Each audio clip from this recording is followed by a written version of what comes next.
தசகம் 16 நரநாராயணர்கள் தட்சயாகம். முதல் ஸ்லோகம். தட்ச பிரஜாபதி என்பவர் விரிஞ்சன்ன பிரம்மா தனையோத மகனாகிய மனோஸ்தனூஜம் ஸ்வயம்பு மனுவின் தனூஜம்ன மகள் ஸ்வயம்பு மனுவின் மகளாகிய லப்த்வா பிரசூதி என்பவளை திருமணம் செய்து கொண்டார்.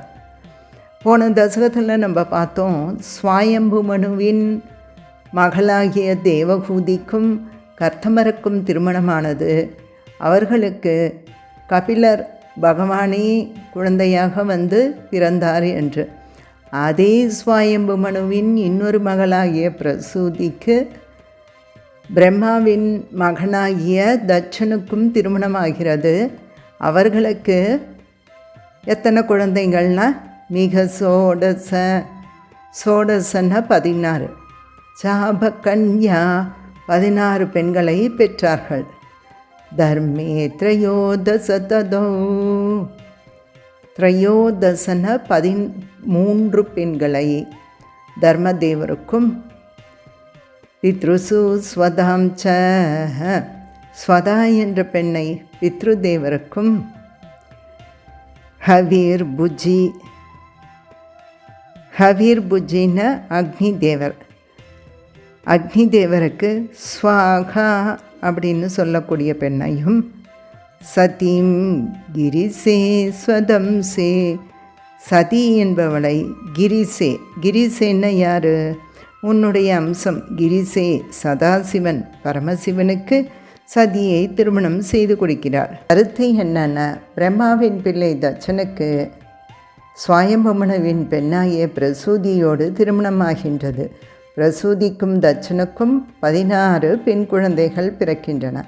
16இல் 13 பேரை தர்மனுக்கு திருமணம் செய்து தர, ஸ்வதாவை பித்ருதேவருக்கும், ஸ்வாகாவை அக்னி தேவருக்கும், சதியை சிவனுக்கும், சிவன் யார்? உன் அம்சமான சிவனுக்கே திருமணம் செய்து கொடுக்கிறார்.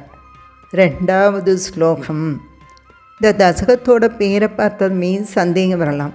நரநாராயணர் அவதாரம் தனியாக இருக்குது, தட்சனுடைய யாகம் தனியாக இருக்குது. ரெண்டையும் சேர்த்து எதுக்கு பட்டத்தை சொல்லணும்? காரணம் இருக்குது. நரநாராயணர் 2 பேரும் தட்ச பிரஜாபதிக்கு மகள் வயிற்று பேரன்களாக பிறந்தார்கள், அவதரித்தார்கள். அதனால்தான் சேர்த்து சொல்லியிருக்கிறார். இந்த நரநாராயணர்கள் எப்படி அவதரித்தார்கள் என்று பட்டத்திரி இந்த 2வதுல சொல்கிறார். மூர்த்தி என்ற பெயருடைய தர்மகுருஹினி 13 பேரில் ஒருத்தி, தர்மதேவனின் மனைவியானவள் சுஷுவே ஈன்றெடுத்தாள். யாரை? பவந்தம், உன்னை ஈன்றெடுத்தாள். நாராயணன் என்ற வடிவத்தை நரன் என்ற இரட்டையர்களாக இந்த மகிமையுடைய நரனுடன் கூடிய நாராயணனை ஈன்றெடுத்தாள். ஜன்மணி, இவ்வாறு நீ ஜென்மம் அவதாரம் எடுத்தாய். எப்படி? பிரமுதிதா, தேவர்கள் மகிழ்ந்தார்கள். கிருத்த தூரிய கோஷா, கிருத்த முரசுகளை தூரிய கோஷா முழங்கி சப்தம் எழுப்பினர். புஷ்போத்கரான், பூமாரி பிரபவருச்சோர் பொழிந்தனர். யார்? நுணுவு, உன்னை. சுரவுகா, கூட்டமாக. யாரென்றால் தேவர்கள் கூட்டமாக பூமாரி பொழிந்தனர், மகிழ்ச்சியில் திளைத்தனர். இதன் கருத்து என்னென்ன? தர்மதேவனின் மனைவி தட்ச பிரஜாபதி மகள் மூர்த்தி என்பவள் உன் அம்சமான நரநாராயணர்களை மிகுந்த மகிமையுடைய 2 ரிஷிகளை ஈண்டெடுத்தால். நரநாராயண அவதாரத்தால் தேவர்கள் மிக மகிழ்ந்து முரசு முழங்கி பூமாரி பொழிந்து துதி செய்தார்கள். மோட்ச நெறியை உபதேசிக்க அவதரித்தனர். அதை பார்த்து எல்லோரும் மற்றும் தேவர்களும் மகிழ்ந்தார்கள். ஸ்லோகம் 3. தைத்யம் சகஸ்ரகவசம் கவசை பரீதம். தைத்யம் அப்படின்னா அசுரன். சகஸ்ரகவசம், சகஸ்ரகவசம் என்ற அசுரனை கவச்சை பரீதம் கவசங்களாலே சூழப்பட்டு, 1000 கவசங்களால் சூழப்பட்ட உடலை உடையவன். சாகஸ்ரவத்சர தபஸ், 1000 வத்சர வருடங்கள் தவம் செய்தால் மட்டும் சமராபி அவனை போரிலே லவ்யைஹி ஒரு முறை வெல்ல முடியும். பர்யாய நிர்மித தபஸ், அதாவது அப்படி வரம் வாங்கியதால் அவனுக்கு கர்வம் வந்துருச்சு. எல்லாரையும் துன்புறுத்தினான். இவனை அழிப்பதற்கு என்ன செய்வது என்று பார்க்கும் பொழுது நரநாராயணர்களிடம் செல்கின்றார்கள். பர்யாய நிர்மித தபஸ், அதனால் இந்த நரநாராயணனும் மாறி மாறி தவம் செய்து, அதாவது நாராயணன் 6 வருடம் தவம் செய்தால் நரன் போர் புரிய, மீண்டும் நரன் தவம் செய்தால் நாராயணன் போர் புரிய, இப்படி மாறி மாறி தவமும் போரும். சமரோ பவந்தோ, இருவரும் அவனுடன் போர் புரிந்தனர். சிஷ்டைக கங்கடமம் ஞகதாம் சலீலம், அவ்வாறு போர் புரிந்து கடைசியாக இருந்த ஒரு கவசத்தையும் ஞகதாம் அழித்து, சலீலம் அனாயாசமாக விளையாட்டாக அழித்து விட்டார்கள். இதன் கருத்து என்னென்ன?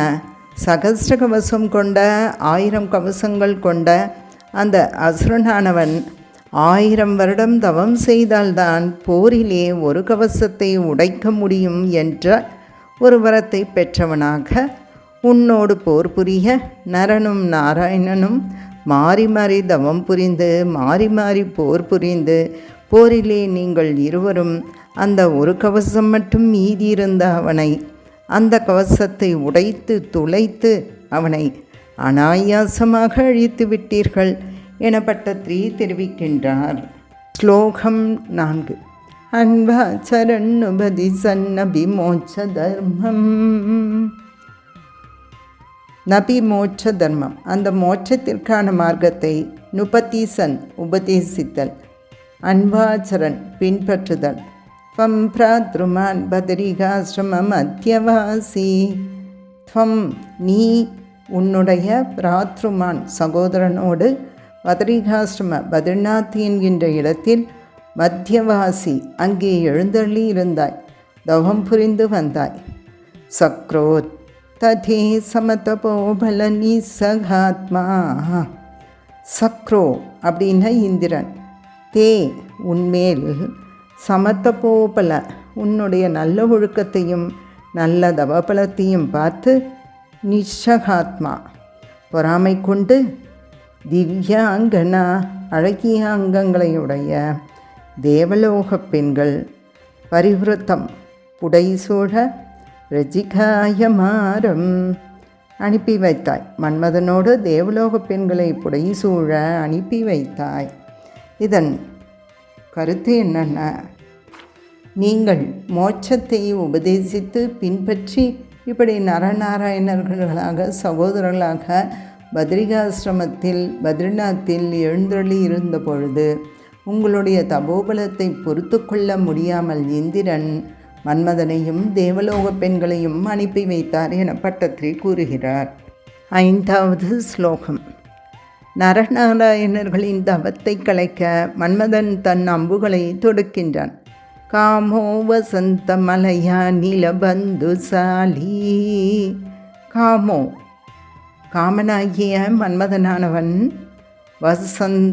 வசந்த காலத்திற்கும் மலையா நில அந்த தென்றல் காற்றிற்கும் பந்துசாலி நண்பனாகிய அந்த மன்மதன் காந்தா கட்டாச்ச, காந்தா அந்த அழகிய பெண்களுடைய கட்டாச்ச அந்த பார்வை என்னும் அம்புகளாலும், ரிஷிகயிர் காமத்தை மலரச் செய்யக்கூடிய விகசத்விலாசை உடல் அசைவுகளோடும் விந்தியன் துளைத்தார்கள். முகூர் முகு முகூர் மீண்டும் முகு மீண்டும் மீண்டும் துளைத்தார்கள். அகம்பயம் அசையாமல் உதீச்ச சத்வாம், அவ்வாறு துளைக்கப்பட்டும் அசையாமல் இருந்த உன்னை பார்த்து அந்த மன்மதன் வீதக பயந்தான். துவயாத்த, ஆனால் நீயோ ஜெகதே பேசினாய். ருதுகா சபாஜா, எப்படி மெல்லிய புன்னகையுடன் மன்மதனுடன் பேசினாய். இதன் பொருள் என்னென்ன? மன்மதன் வசந்த காலம், தென்றல் காற்று ஆகியவற்றோடு நட்பு கொண்டு பெண்களின் பார்வை மற்றும் அசைவுகள் என்ற அம்புகளாலே மீண்டும் மீண்டும் உன்னை துளைக்க பார்த்தான். ஆனால் நீ அசையாமல் இருப்பதை பார்த்து பயந்தான். நாராயண ரிஷியான நீ புன்னகையோடு அவனை பார்த்து மெல்லிக புன்னகையோடு பேசினாய். ஸ்லோகம் 6. பீத்யாலமங்கஜ வசந்த சுராங்கனாவோ. பீத்யால பயம் போதும். அங்கஜன்ன மன்மதனின் பெயர். நீ பயந்தது போதும். வசந்த சுராங்கனாவோ, அந்த வசந்த காலமே தேவலோக பெண்களே அஞ்ச வேண்டாம். ஜுஷத் வமிதி பிரவானக, என் மனதிலிருந்து தோன்றிய ஆனந்தத்தை காட்டுகின்றேன் பார் என்று கூறி, துவம் விஸ்மயேன பரிதஸ்துவதாமதைச்சாம், துவம் உன்னை சூழ்ந்து வியப்போடு பார்த்து கொண்டிருந்த அனைவரும் ஸ்துவதாம துதித்து உன்னை துதித்து கொண்டிருந்தனர். அப்பொழுது ராதஷய காட்டினாய். எதை? ஸ்வப்பரிச்ச ராக காதராச்சி, உனக்கு பணிவிடை செய்யக்கூடிய வருண்ட கண்களுடன் உடைய அழகிய பெண்களை ராதஷய நீ காட்டினாய். குருவாயூரப்பா, நீ அந்த மன்மதனையும் வசந்த காலத்தையும் தென்றல் காற்றையும் பெண்களையும் பார்த்து அஞ்ச வேண்டாம், பயம் போதும், நான் ஒரு இன்பம் தருகின்றேன், அனுபவியுங்கள் என சொல்லி உன் மனதிலிருந்து உருவான உனக்கு பணிவிடை செய்யக்கூடிய பணிப்பெண்கள் எல்லாம் அவர்களுக்கு காட்டினாய். ஸ்லோகம் 7. ஊர்வசி என்ற பெண்ணை இந்த நாராயண ரிஷி உருவாக்குகின்றார். சம்ஸ்கிருதத்தில் ஊருன்ன தொடைன்னு பொருள்.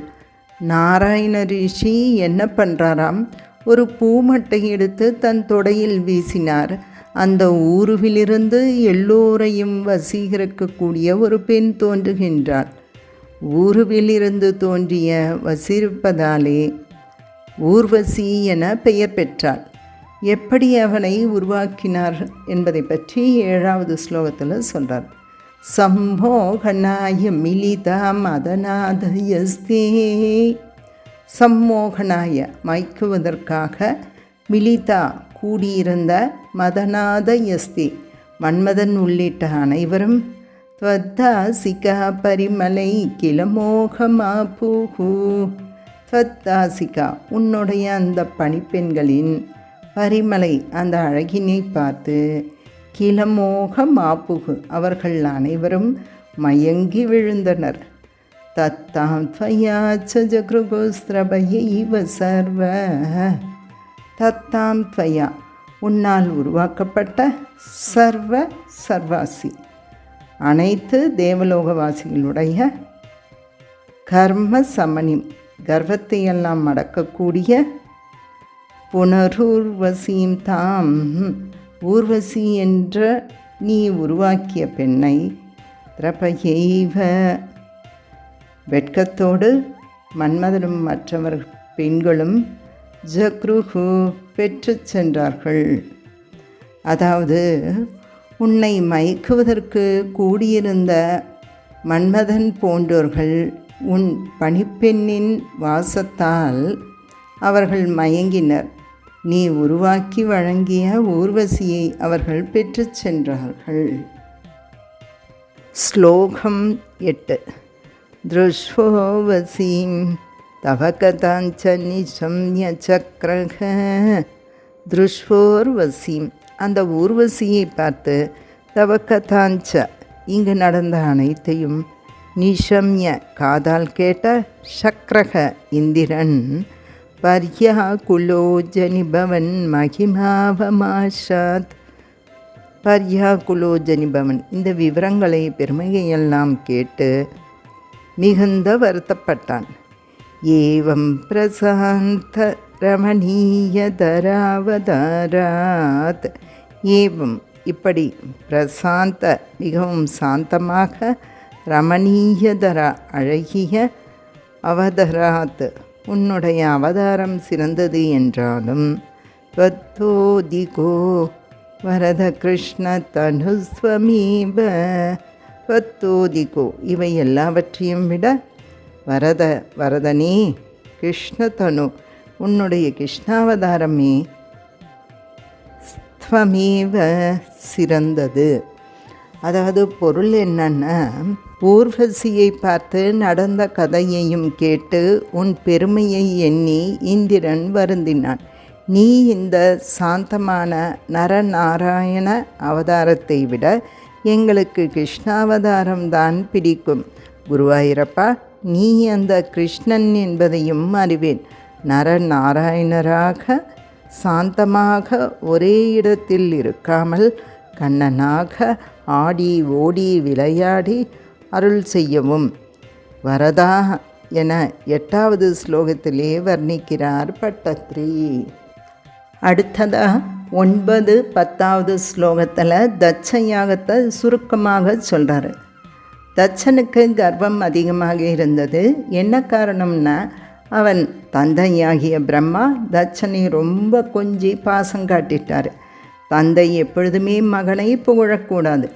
மகன் நேராக இருந்தாலும் சரி, எதிரில் இல்லாவிட்டாலும் சரி, புகழக்கூடாது.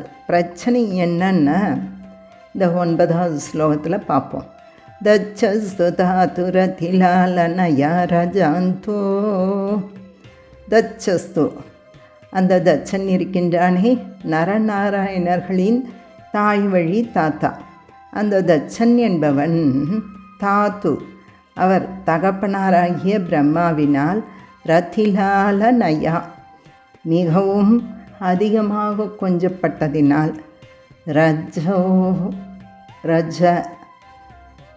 ரஜோகுணமானது அந்தக அதிகரித்தது. ரஜோந்தக அந்த ரஜோகுணம் அதிகரித்து மனமானது குருடாகிவிட்டது.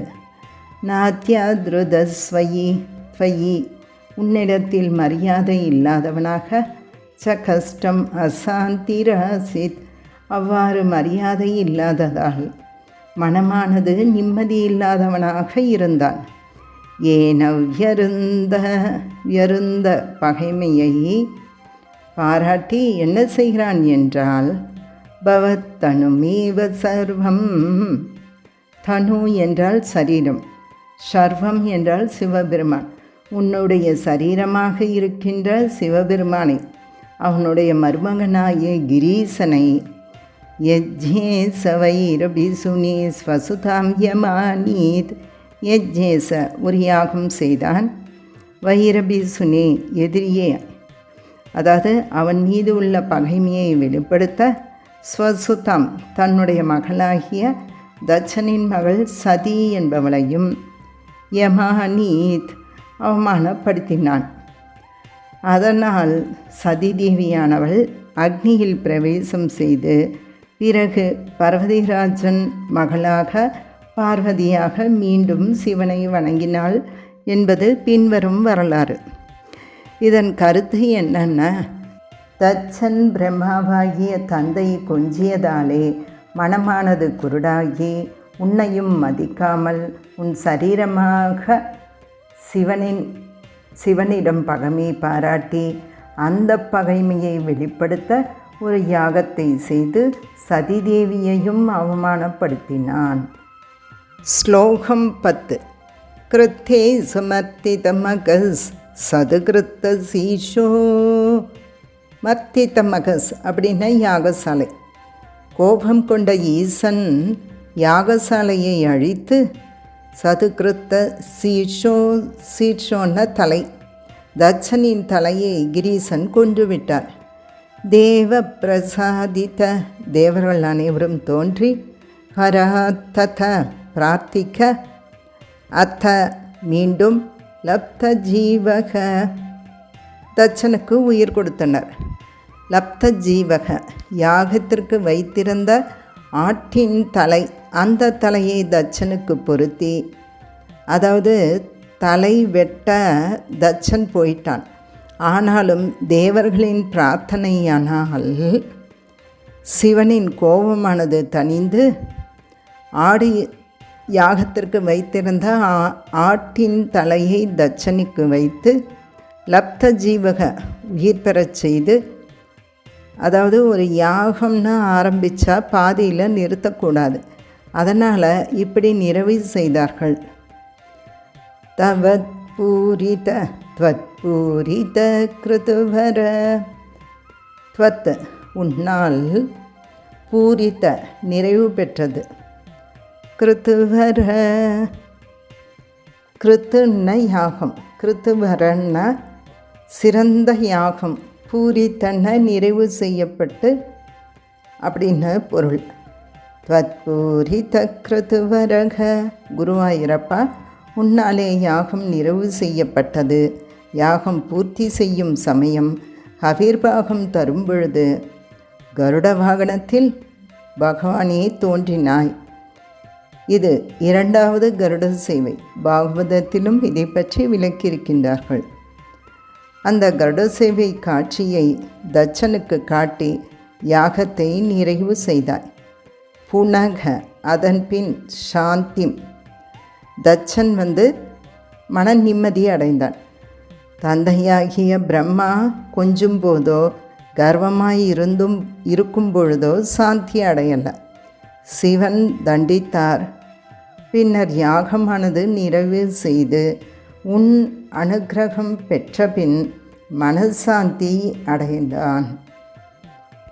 பிரசாந்திகர, உண்மையான நிம்மதியை, புனராப சாந்தி, மன நிம்மதியை அளித்தாய். அத்தகைய பாகி மருத்புரேச, குருவாயூரப்பா என்னையும் காத்தருள்வாய். இதன் கருத்து என்னென்ன? கோபம் கொண்ட சிவன் அவனுடைய யாகத்தையும் அழித்து தட்சனின் தலையை வெட்ட, தேவர்கள் துதிக்க சிவனுக்கு கோபம் தணிந்து ஆட்டுத்தலையை தட்சனுக்கு வைத்து யாகத்தை நிறைவு செய்தான். அப்பொழுது நீயே கருட வாகனத்தில் காட்சி கொடுத்து யாகம் நிறைவு செய்து அவனுக்கு மன நிம்மதியை ஏற்படுத்தச் செய்தாய். இப்படி மன அமைதி தரும் குருவாயூரப்பனே எங்களையும் காத்தருள வேண்டும் என கூறி இந்த தசகத்தை நிறைவு செய்கின்றார். சர்வம் கிருஷ்ணார்ப்பணம்.